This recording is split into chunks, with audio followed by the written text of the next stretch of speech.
अस्सलाम वालेकुम दोस्तों, मैं मोहम्मद अरशद हुसैन सारा यूट्यूब चैनल। दोस्तों आज हम आपको बताएंगे कि हमारे पहले के 2200 मॉडल में कौन सा कंप्रेसर इस्तेमाल होगा और ये कौन से साइज़ की बॉडी है। चलते हैं हमारे अपने टॉपिक। दोस्तों हमारे पहले के 2200 मॉडल में ये तो 1/6 की बॉडी है। इसमें 1/6 का कंप्रेसर इस्तेमाल होगा और इसमें R134 गैस इस्तेमाल होगी। और हम वाट की बात करते हैं 10 वाट का कंप्रेसर होगा।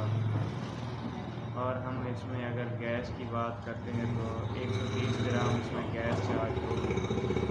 इस तरह की अच्छी वीडियो देखने के लिए हमारे चैनल को लाइक करें, सब्सक्राइब करें और शेयर करें ताकि बर वक्त आने वाली वीडियो आपको मिल सके।